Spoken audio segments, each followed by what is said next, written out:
Can we go live again? We're going to give this another shot. Give the old college try. Oh. Oh. Are we back? Very nice. Very nice. There it is. Oh. There it is. Come on now. All right. It says we're live. And we have sound. Dude, Wow. I think we got it. I think we do. Here we go. Ladies and gentlemen, welcome to the Everton Eric Show presents the preview of the 2025-26 EPL season. Red and Blue Soccer Chat. I am so excited being here, my friend. This is absolutely the greatest time for me because I actually get a chance to just drink with you and hang out and talk shit. The fans feel the same way. Fans feel the same way. We're back, guys. We are finally back. Oh, my God. Sorry for that little delay. We had, once again, some technical issues, and honestly, been using the same equipment for a long time now, and it all looks like it's doing what it's supposed to. Insert the need for an intern at this point in the show. There you go. I was going to say, I'm not really sure what has been going on. But, you know, there you have it. Hey. We are not on the YouTube. I believe that was causing some friction. It's okay. But anyway, Hey. we're back. Evan, Yes. how have you spent the last couple months? We tried a show in May, and that did not go well. I believe April is the last time we have been in these hallowed halls to broadcast. We were here for the final of the Chelsea Club World Cup. Yes. Final, Yes. with, Good old PSG. PSG, yeah. Surprised by that a little bit. You know, here's the deal, and I don't know if we're going to dive in right now, or we're just going to let's just kind of dance around it, and get back with it. I have spent this summer just really enjoying, quite frankly, being a Chelsea fan. Yeah. You know, and it's not just because that right now we're on high, but literally coming out of the EPL season. Finishing fourth, it was good, but you still had in your mind like, where are we going? What's happening with Chelsea? Cole Palmer was out of form. Jackson was hurt. You know, we really didn't see the progression for Nkunku, and you know the whole train wreck with Mudryk. You know, that type of stuff. It concerned me leaving the 24-25 season. The summer changed a lot, and like I said, I have enjoyed watching soccer, and quite frankly, I missed it, and there was just enough soccer this summer that I think got us through. Yeah, I think it got us through. Yeah. We were able to watch some pretty decent soccer being played, around the world. So, hats off to everybody that had a chance to watch some football this summer and enjoy it. And we still would love you guys to come up, Chatham Tap Fishers. And I'm just going to go ahead and spill the beans. Actually, no, I'll save this for when we dive into the actual Chelsea meat of the thing. So tell me about your summer, my friend. It's been really nice to not have to worry about Manchester United performances on a weekly basis. It kind of allowed me to step away from things that, like, as you said, there was just enough soccer on this summer. The Club World Cup started off a little slow, I felt. Yeah. But it did pick up and did present us with some good entertaining matches. Absolutely. The Women's Euro in Switzerland was really quite excellent. Yeah, it was. It was. Shout out to the England women for figuring out a way to come Lionesses. from behind multiple my gosh. times and pull it out. I do not agree with the narrative that's coming out of Spain that they were the far superior team and England sort of got lucky and played anti-football and all that stuff. You know. That seems like a little bit sore losers. I will say Spain were probably, from start to finish, the best team in the tournament, but that's why you play it. You get to say that when you lift the trophy. Exactly. Exactly. Otherwise, it just doesn't come off right. But they played really well also. So yeah, I'm excited to get back to it. trying not to get too optimistic about what I've seen in the preseason. But I tell you what, let's jump in. Yeah. It's been a minute since I've been able to smile whenever I hear that. You know what I mean? I'm just saying it has been a minute, and I'm gonna let you. You said you got a little something. Like what do you want to say about Chelsea? Oh no! I think the Club World Cup. I'm not going to shit on it. I think very clearly when the ball gets rolled out, and there's the amount of money and things on the line, that these guys took it fairly enough seriously. And you can't be like, it doesn't yet hold the weight that a Champions League and World, like I obviously Champions League is club, but my point is the weight that the trophy carries, what it means to people. Club World Cup is so new, right? Especially with the very first format. It put up some weird situations. Yeah, because we didn't get on early, we get an early halftime. But we do want to say this. Shout out to everybody. Shout out to Chatham Tap Fishers for always allowing us to be here and hosting. Something new. It's on the scroll. Beginning this season, every Saturday and Sunday that matches are on, there will be breakfast. So get out and enjoy a Fat Frank's. Or maybe some Scotch eggs, or however you like to roll. I'm a bacon man myself. I just come to get bacon. Bacon. So bacon is good for me. Thank you, as ever. Dankeschön. Tip your bartenders, waiters, and waitresses. Why in the world does that get smoother and smoother the more you drink it? I'll tell you. Do you want the real answer to that question, it's Evan, or you want to? It's science. It's science, right? I mean, that's what it is. So. Science. Sports ball. Yeah. Go ahead. How much weight do you put into having won the Club World Cup? And let me give you a little nudge. Is it just good momentum? Even though, obviously there was some time off, new players coming in, things like that. Yep. Do you think playing that deep into the summer is going to have an impact on certain guys? And then finally, your thoughts on your main summer signings and whether or not you think they're going to be able to bed in soon enough, because obviously having been away at the Club World Cup, you didn't get the same sort of summer training sessions that other clubs may have gotten. Right. And go. So I think I'm going to surprise you. Okay. I think I'm going to surprise you by saying, you know what, Chelsea fans, don't put too much stock into the Club World Cup. Having said that, I think that Chelsea is a young enough team that these guys can play this type of schedule and be okay. And also because we spend $565 trillion on 475 players on our roster. Well, no, not any longer. Obviously, I jest.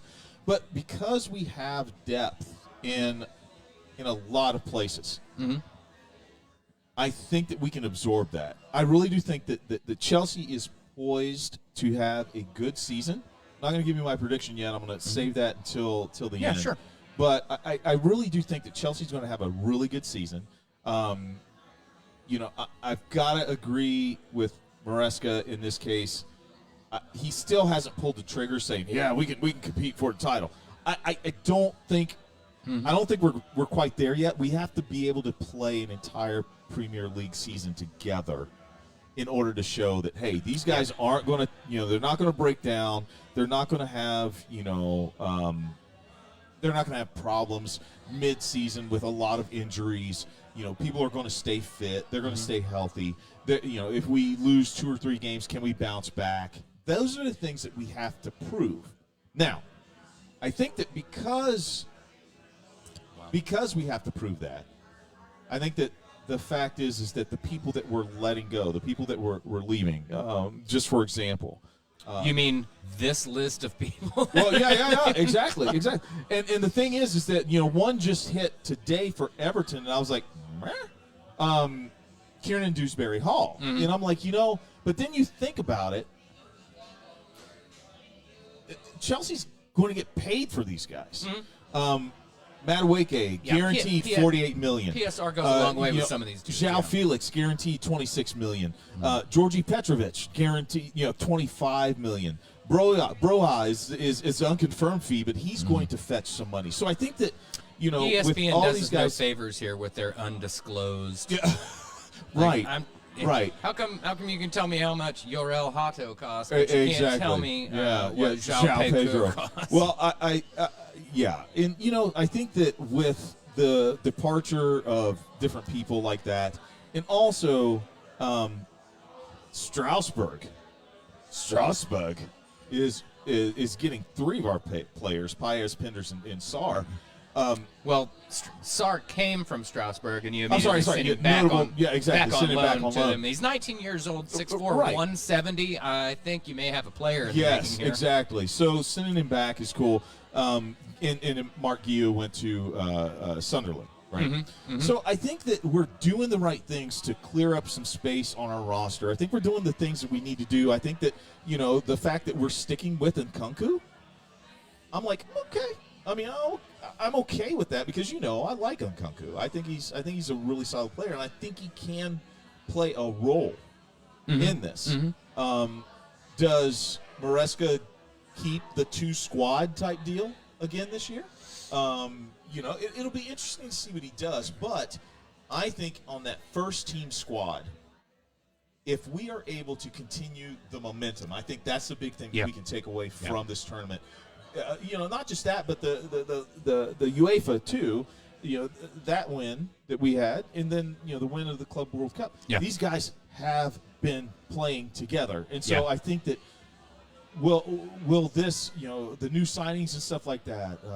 Joao Pedro. Will that dude? That guy has already shown what he can do. And I think that he's formed an incredible relationship not only with Palmer but with the rest of the team too.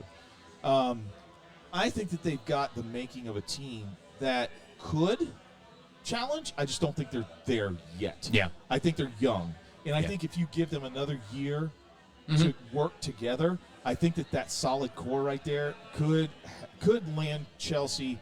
I'm going to say Chelsea could win the EPL before 2028. Does Bowley understand that? I will eat some crow right here, guys. I was not happy with Bowley. I wasn't happy with him doing this, but you know what? It's called a process for a reason, right?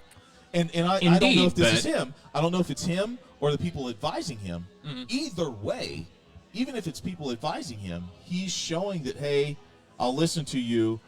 Let's get this person. Let's get this person. That's good. Oh man, it's the big C. I won't say the brand, but it rhymes with Schmalzberg.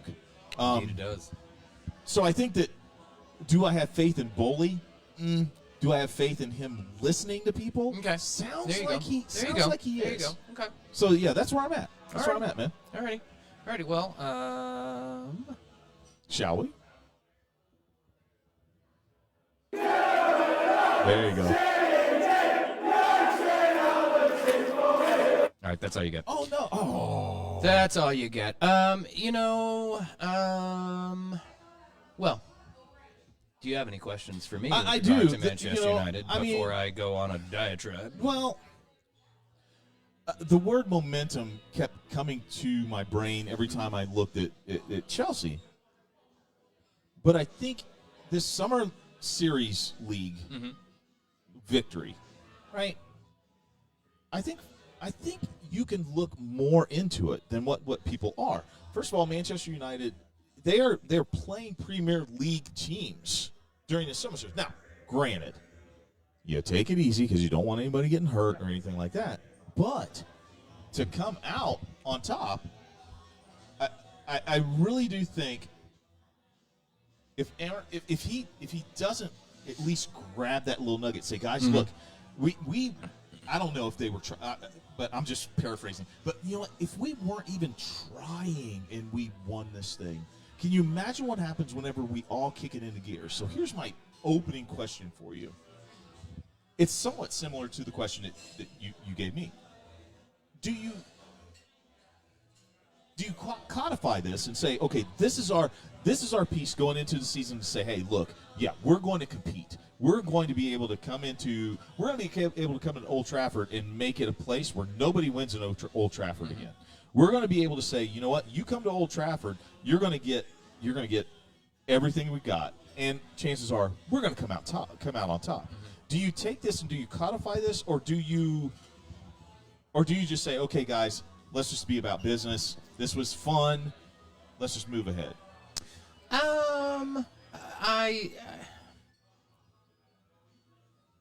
I think you look at it as we're moving in the right direction. You know, I think Bruno and the team in general's. Oh, ouch! Sorry, Fail Army is on in the background. Oh no, I And- missed it. Yeah, she got smashed. Oh, and not the it's good not that kind like you like. But I think you say we're we're. Yeah, I mean, you gotta pause we're that. there. That was more for these guys. Oh yeah, the drunk crowd. Yeah, that's true. That's true. I think as a fan, you look at it and say, one, I really liked the style of play and the intent. It didn't always come off, but I think over the course of those 3 games, and especially as Cunha and Mbumo were incorporated, you can see the intent. Obviously, a true out-and-out number 9 striker would make a huge difference because I think Cunha and Mbumo can score goals. Sure. But I think they're just as likely to create a goal with their movement and their passing and dribbling at people. And that's kind of been missing. And what I've enjoyed most about what I've seen is they seem to have been now given license to express themselves and take chances. And here's a disappointment for me, and that is somewhere along the way, somebody told Marcus Rashford, Jadon Sancho, and Antony that the things that they were best at, getting the ball, looking a guy right in the eyes, and then putting their head down and dribbling right past him, making a move, and getting in and creating or scoring a goal, somehow got coached out of them a little bit. Really? And I don't know where that came from, and maybe it didn't. Maybe their mindset somehow changed by what was going on in practice. I'm not there behind closed doors. I really don't know.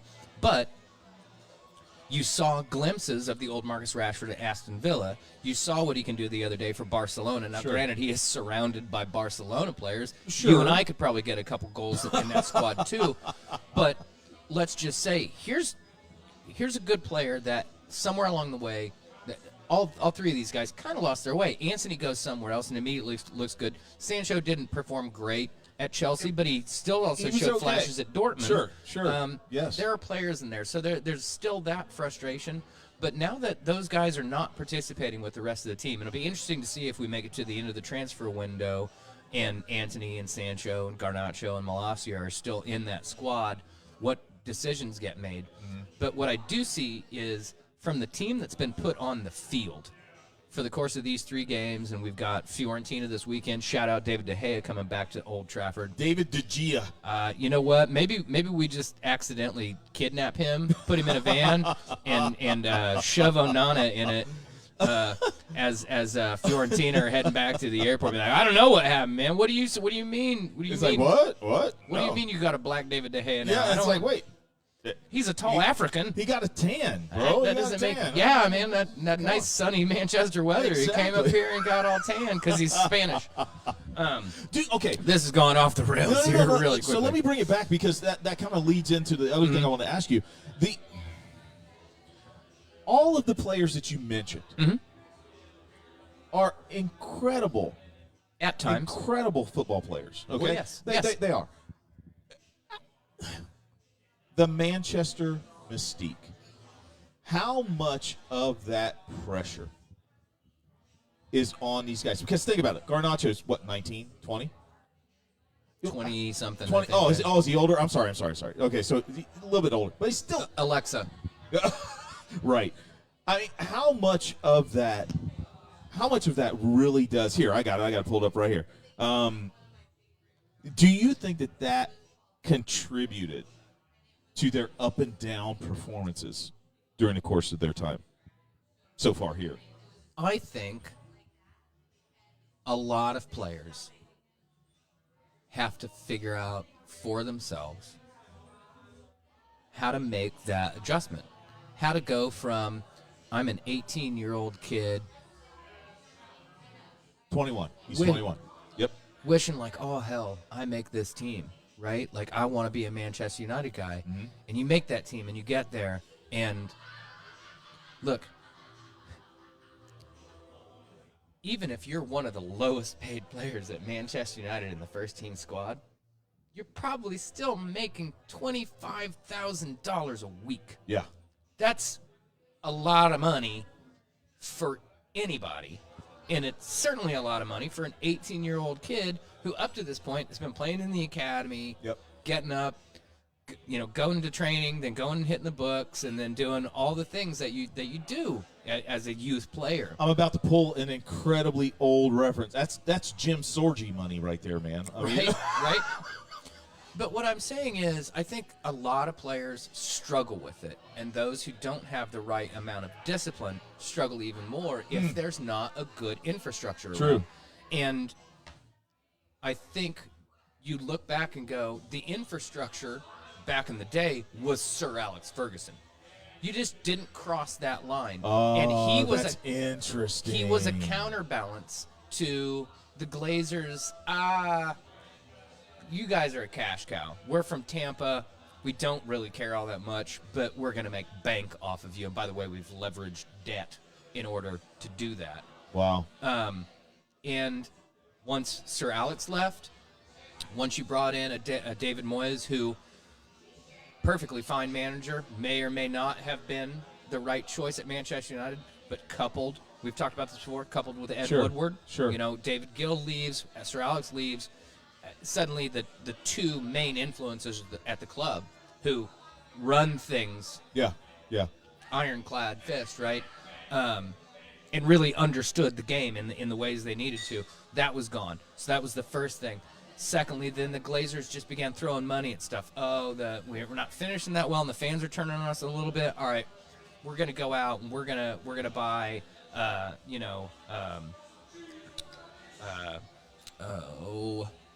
of course, my mind draws a blank at this exact moment. But Falcao and Argentinian dude from PSG. Why is this so difficult? Martinez. No. Nope. I need to start taking the pills, folks. I mean, but Garnacho. No. This is a few. Angel Di Maria. Oh, Dimmer. Oh, okay. Falcao. We splash the cash. We bring these players in, and of course the fans are sated for a brief period of time. But we still get these 4th place, 5th place, 6th place, 7th place finishes, and I just don't think we've lost the ties to the history of the club because we're not bringing the youth Wow, through in the same you way. really think that? Like, Yeah. Wow. Yeah, we've lost the ties. Interesting. And Bruno is the biggest character Sure. at the club Sure. that we have. Some people love him, some people hate him. I think when you've grown up around Cristiano Ronaldo, you have a very set of high expectations, and you really want people to perform at a high level. And frankly, I'm not mad at him. I'm mad at him in the games where he gets petulant. But I believe he's a good captain, and we wouldn't be where we are without him. But we've lacked, like, there used to be an entire dressing room of guys like that. Mm-hmm. I mean, look, we always have to talk about the heyday. We need to move on from Manchester United. But think about it. You'd show up at Manchester United, and you had Ryan Giggs, Paul Scholes, both Nevilles, Nicky Butt, Rio Ferdinand, Nemanja Vidic, Roy Keane, all these guys who the manager didn't have to chew your ass. No. If you didn't perform, somebody was going to get stuck in. And honestly, I think if we had a Zlatan or a Wayne Rooney still around, they certainly wouldn't have allowed Marcus Rashford to drop off like this. Sancho may have his own set of issues because you can go back and look at videos from him from way back in the day and see that he was always going to be a problem. He needed a minder at Dortmund, right? True, Anthony, true. I don't know, question marks all around. I mean, we talk for days about why somebody looks like a superstar that goes to a club and can't play. Joao Felix, Oh, yeah, Joao exactly. Felix is a beautiful, beautiful soccer player. Yeah. His career's over now. He's going to Saudi Arabia. Yep. And I say his career's over. He's going to Saudi Arabia, and he's probably going to make $100 million a year. I wish my career ended that way. But he's Yep. also never going to play for the Portuguese national team again. No. Right? Like, I don't Nope. like Cristiano does because he's Cristiano. Joao never got to that level, and he should have, right? Yes. What I'm saying is there's so many failures from the top down at Manchester United that players who might have otherwise, Sir Alex wouldn't have allowed that to happen. First off, he'd have said, get the fuck out, or I'm putting people around you, and this isn't going to happen. Sure. Marcus, you can't be going out to the clubs. I'm going to have somebody following you around. Yeah. He did that. And until that threat, and it sounds like Amarim is getting to that point where he's like, no, I'm not having it. You guys are the bomb squad. I think it's stupid to call them that, but Sure. you don't get to train with the first team anymore. We'll worry about it after the transfer window. And the guys in the room seem to be gelling. That was a long way to say, I don't know, man. I don't know because Yeah. I watched I that get team. it. I watched get that it. team last season play some of the best teams in the Premier League And either beat not them or just to draw with them. beat, but yeah, beat them. Right? So there's a squad in there. So tell me why you can't beat Bournemouth on a Tuesday night. And that's no disrespect to Bournemouth. I think you understand what I'm trying to say here is Manchester United's history and size and aura is supposed to take care of an awful lot of these things. And these guys just don't quite get it yet. And I think some want to. I think some really, really want to. But it's got to be the DNA of the club. And right now we don't have that DNA. And I don't know how you get it back. We might need some stem cells, man. Man, I tell you, that was an incredible breakdown, brother. Thank you so much for that. Ladies and gentlemen, let's move across the pond. Yeah, all right. Mixed bag of a summer. Yeah, very much so. Shall we start with the ladies? Let's start go with the right ladies. ahead. I Let's go think right that's a good point. I've been reading. Imagine that. I know. I've been reading. Professor. Reading. And I do love the fact that most can be 51% to 99%. I think most people still recognize the fact that Emma is doing something here. Oh, That absolutely. that she is actually instilling, things in this team that will help them be resilient. We have been Tremendous spoiled. coach. We Tremendous coach. have been spoiled, guys. Listen, if you're Gen X out there, millennials, we've been spoiled watching the USA women's team over the years because we were light years ahead of everyone else. We just literally were dominant. What do you do when everyone catches up? Well, you hire someone like Emma Hayes. That's exactly what you do. Hot take. Yes. Emma Hayes will manage a men's team at some point. I absolutely. You know what? Club or country, Yep. I don't know. But I believe the respect that she has will translate, and she actually is that She's good. the one. She's the one. Absolutely. She's the one. And I think that she can. I know she's changing the DNA. She's changing the DNA culture. of this team. Culture. The culture of this team before was, you know what? We're running at you. We're because Right. we know we're better than you. We know we're better than you. Now I see in the ladies, I don't only see them competing, but I see them respecting their opponents. Right. And I'm not saying that they didn't before, but you know as well as I do, whenever you're out on that pitch, I don't care who's out there, you got to show a little respect to them. Well, we've literally watched this game evolve Yeah. in real time to go from the U.S. women being dominant simply because we had the best women's athletes on the planet Yes. to play soccer. Yes. Other countries were discouraged, weren't allowed. I mean, let's face it, it was illegal True, for women true. to play soccer in True. England, Yep. like all throughout the 70s and 80s, I Yeah. think. So it has taken a couple generations for them to try to catch up, and they did. right? Yeah. We've watched them catch up. Absolutely. And now there's a technical aspect of the game that we've had to add. And I kind of liken it to what's gone on around the world. You think about it, only I think 5 or 6 teams have ever won the World Cup. And we're now over 100 years into it, right? Yeah. So every 4 years, but there's only been like 5, 6 teams that have won the World Cup. And those are the original like big boys that did it. And, South Korea, Japan, Cameroon, Ghana, South Africa, there's a lot of countries that have said, we want a seat at the table. The United States, Mexico, Yeah. Canada nowadays have Yeah. said, hey, no, we know how to do this. We've got guys playing at big clubs. And you see some inroads, you see some good stuff happen. But all those countries just turn around and go, yeah, but, right? Yeah. Germany, Yeah. didn't qualify maybe, or got knocked out early in I want to say 16? No. no, way back in the day, like maybe 2000,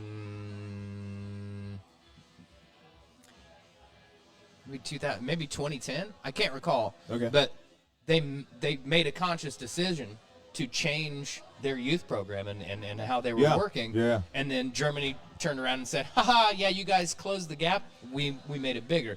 Brazil every few years goes, oh, you guys closed the gap? Cool. That's really cute. We're Brazil. Didn't- Argentina. It didn't work like- out for Brazil against Germany that one time. Yeah, I'm just playing. Yeah, but but games I hate like to rub it that. in. No, games like that make you go, maybe we're not where we think we are. Yeah, true. Right? True. And it takes you back to the drawing board. And when you can go and retool and say, okay, here's a new brand of the game that we need to master in order to beat these newcomers and, Right. and cause them problems. Right. But also already having the most talent. Let's face it. You're just always going to have talented footballers coming out of Brazil and Argentina. All the time. And in England and Italy. So you go through these periods where maybe you don't have quite the talent pool, or your version of the game suddenly gets caught off guard by pet ball or Sure. these different things. But Ange ball. Then you just go train and go, yeah, but I mean, Neymar can learn new shit. Exactly. And you know what? And talking about, I want to go back to real quick to the Club World Cup. Boy, it was really interesting to see the La Liga teams, the South American teams. The Central South American. I'm sorry, not La Liga, but South American teams. Yeah. Perform so well at this. It was. I thought it was wonderful because it literally put the world on alert. Mm-hmm. It's like, Well, these guys, they're coming. realize that these clubs, And they've been there forever. Fluminense Sorry, and Boca and all these South American clubs. Yeah. This is where the superstars come from, Right. right? Santos was where Neymar played. I want to say the original Ronaldo, maybe too. These guys grow up in these big clubs there. Yeah. And Barcelona knows about them. Real Madrid knows about them. Manchester United knows about them. All these clubs know about them and say, hey, guess what? We think you're the real deal. Yeah. And we're going to give you $100 million to do it. right. And you're going to come here and you're going to be a Real Madrid legend. And that's what happened. So I do think it was cool. I think, one, the way their season is structured so that those guys are in the middle of shit and just ready to go, whereas some of the other teams, like, it was the very end of the season for Chelsea. Yeah. Great job for Chelsea actually going to the final and winning Sure. it, because it's a long ass season. Oh yeah. I mean, really, very much so. And think about it's almost not surprising that PSG lost that game from the simple standpoint of no one played more games than they did, because they won everything. They did. You keep going deeper in a Sure. tournament, Sure. you're playing That's- more games. and you get tired. So I thought it was very, very cool to see those South American teams. And also I think, obviously playing in the United States in the middle of the summer, they were able to handle the heat. Let's face it, Yes. if you're from That's Rio, true. Yeah. you're like, it's warm in Dallas? Oh, Nah. it's 89, 90 degrees. I don't know about that. Whereas, meanwhile, Cole Palmer's turning into a lobster on the field. Also, great tournament from him. I was happy sometimes to see get him get back in annoyed form. with English media and how much they want to Sure. anoint an English Sure, player sure, and then sure, sure. immediately turn around Yep. and like, Yep. Cole Palmer had a bad season and all stuff. I'm like, can we just leave the kid Let the alone, guy alone, man. and let him play? Yeah. That he's He reminds me a lot of Wayne Oh, interesting. in the sense of he seems to be a street ball kid. Like, Yes. I'm just playing. Not that he doesn't have all these technical abilities. He clearly does. Yep. My point is he doesn't play constricted. He sees the game and says, I'm going to do this. And if it doesn't come off, then that's more information. Yes. Some of the things Wayne would try, the number of all those delicate dinks and chips and stuff like that, and you're like, wow, why does he do that? And you're like, oh, well, then he scored one. Or that ball dropped directly onto a guy's foot for a volley. Yep. That's why he does it, because he knows what he's capable of, and he doesn't feel constricted by a coach. And I would say that's probably Maresca's biggest positive to me, is that he has allowed this Chelsea team to try to express itself at the expense sometimes of maybe being caught wide open. And as that season progressed, you saw more and more. That's what I'm hoping for out of Manchester United. Yeah. To bring it full circle, what we've been seeing during the summer, if they can take that to the Premier League, then I think we're going to be in good stead. I love it, man. I love it. All right. We're running up on the gram, Running man. up on the gram. All right, guys, listen. You got anything to say about the men's team? You know, I will say this. I know a lot of people were disappointed at who was and wasn't there. Yeah. I don't want to get into the whole Pulisic thing. I think it's a kind of a tedious argument. Yep. And there's a lot of hypocrisy about it. I wish he wouldn't have done it, but I'm not mad at him either. It did give us an opportunity to see some guys that we might not otherwise have seen, and I think a few dudes made their case. I think Diego Luna, Malik Tillman, Patrick Agyeman. I know he's not everybody's favorite, but he's raw, man. He's raw and he's a beast. He could be our Lukaku or something like that. I think we saw some players, LDLT, Luca De La Torre. I saw some guys that wouldn't have otherwise gotten some run and are maybe making a name for themselves, especially if we can't count on some of our bigger names. You know, Weah is making a move right now to, I believe, Marseille. I don't like the way that's all been handled. We'll see what Weston McKennie's got going on when he comes back to Juventus. But, you know, we don't have a lot of competitive games between now and then. Sure. I'm not worried about Christian Pulisic. I'm not. No. If he's healthy, he's going to show up, strap on the U.S. national team jersey, Man, I'm and glad you finished that sentence. He's going to play like Captain America. It's Yeah. what he does. It's who he is. I hope Weston can elevate himself, and I hope all these guys can find it in them to really elevate themselves to where they need to be, because this is the best generation of individual American players. Can they become the best generation we've ever had collectively? That is on Pochettino. That's on Pochettino. Yep, that's on Poch. So Saturday, September 6th at 5 p.m., they go up against South Korea. Mm-hmm. So that'll be good. That'll be good for them. And then the Tuesday, the 9th of September, we've got Japan. So I'm like, you know what? That'll be really good for our guys to. Both those games on the West Coast, I'm guessing. I think so. I would assume so. Yes.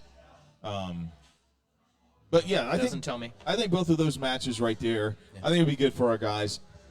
Absolutely, 100%. So, ladies and gentlemen, it is the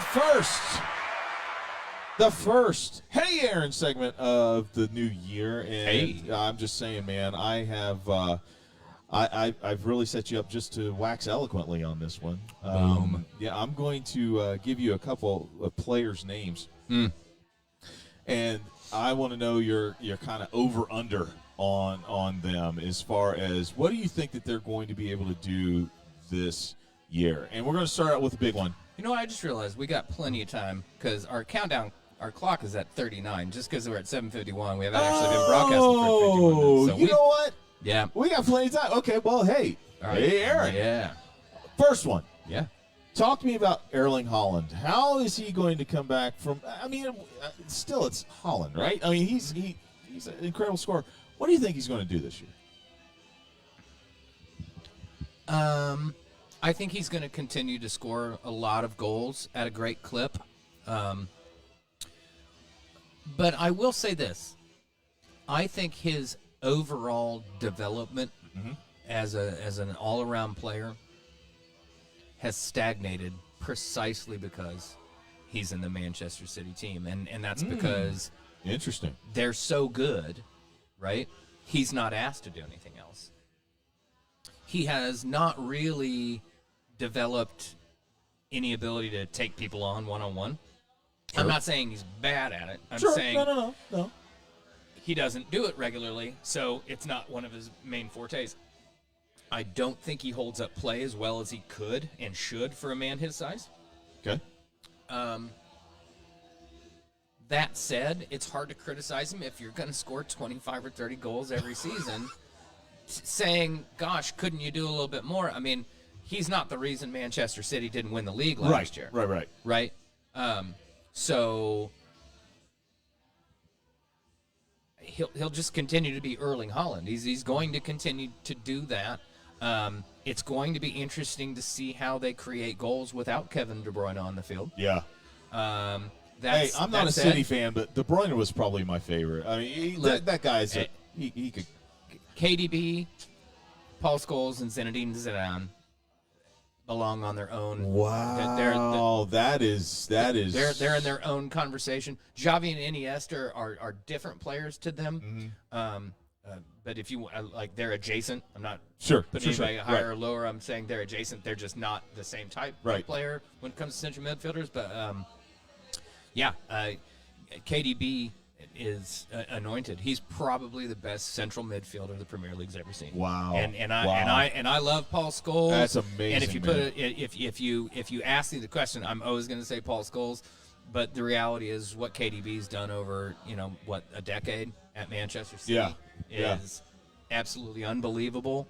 On par, definitely with what Scholes did. Yeah, for sure. And he's probably a slightly better all-around player. Wow. He's a better athlete. Paul wasn't known for like chugging around, beating you on the dribble and things like that. Whereas KDB's not quick by any stretch of the imagination, but he could get it out of his feet and do what needed to be done. So let's go to Newcastle. Okay. I'm going to throw into the ring Alexander Isak.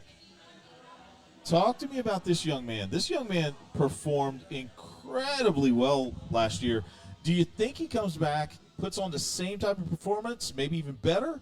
Or is Newcastle, were they punching above their weight last year? And you think they'll kind of come back down to earth? What do you think as far as Isak's concerned? When you've got the kind of money that Newcastle has, punching above your weight, it's kind of hard to have that conversation. And obviously they need to figure out a way to finish in the top four. True. And solidify what they're doing. I think until they can get a couple seasons like that in a row, Eddie Howe, his job may be in question. I know it sounds crazy because of what they've done. Interesting. Isak strikes me as somebody who, the hope is that, Arsenal go Manchester for him, signs him. or somebody signs him and he elevates. Yeah.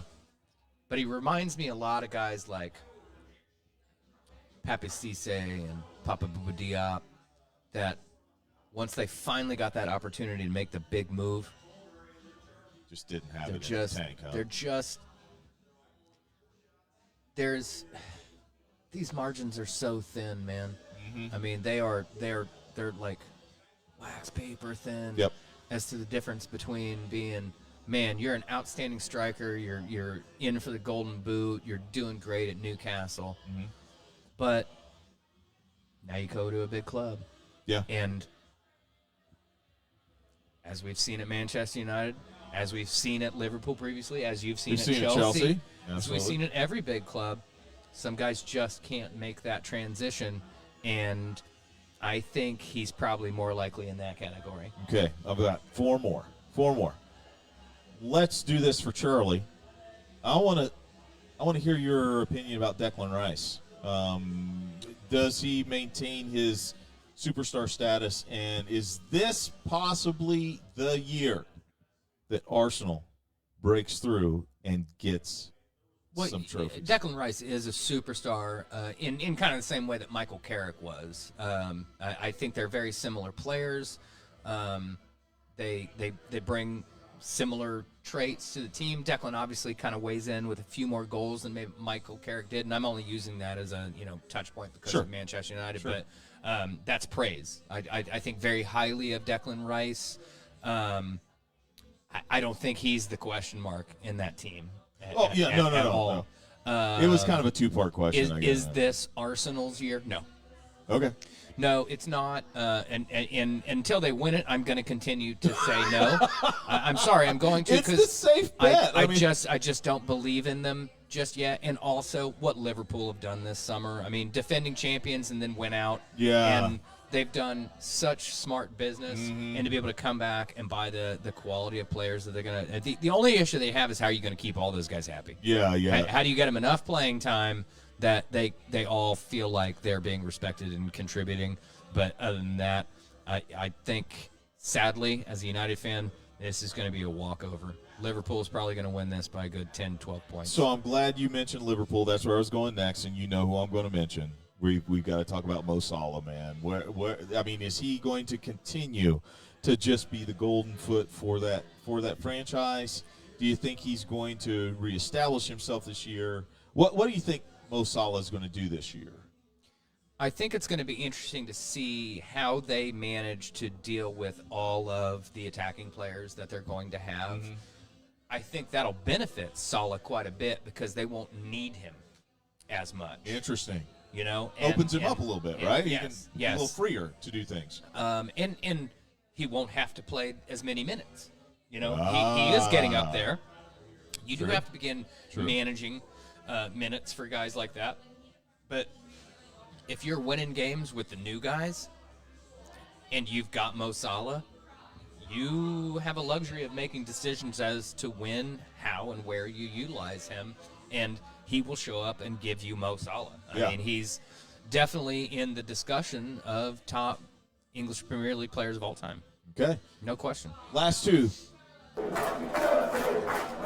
Let's talk about our guy Cole Palmer, man. What do you think is in store for Palmer this year, my friend?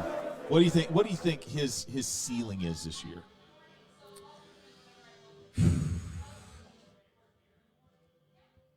Or does he have a letdown year? He looks tired. Okay. He legitimately looks tired to me. He was looking very leggy at the end of the season. He did play well during the Club World Cup. I'll give him props for that. But he does have a tendency to go missing. Sure. At times. Sure. I would definitely give you that. So much the same, though, as Liverpool, Chelsea having brought in some new blood is an opportunity to say that Cole doesn't have to play 85, 90 minutes every game in order to have success. Will those guys bet in? Will they do what they need to do? I mean, Joao Pedro is special. Looks good. I think Delap will be fine too. I think he'll be a really nice addition. I think the expectation for Delap is easy man to things. He's a good player. Yes. But he's a young player. Yes. And you have the ability to do something that we didn't have with Rasmus Højlund. We bought a young kid who could be a really good goal scorer, and then we said, all the goal scoring is on your shoulders. It's kind of like what happened with Nico Jackson. True. Right? True. Like, hey, man, we don't have anybody else. We need you to score goals. Because Nkunku can't stay healthy. Sterling doesn't contribute at that level. And we need you. Yeah. We need it to be you. We did that to Højlund. You now have this luxury of saying, Liam, we're gonna bring you on with 30 minutes to go. Yeah. You don't have to work it from the outset. We're gonna give you some starts in the League Cup. Sure. Things like that.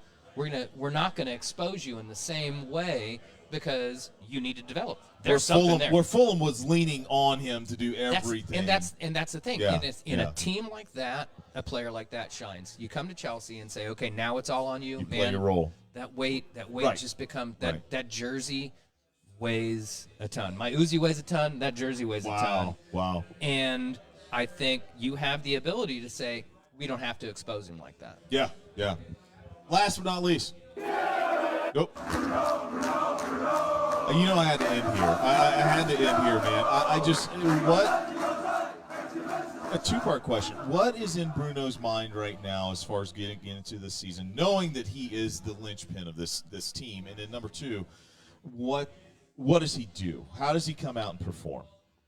I think he's very excited to watch how him and Cunha and Mbumo immediately just were working nice little combinations, quick 1-2s. They all love to move into space. They all like dummies.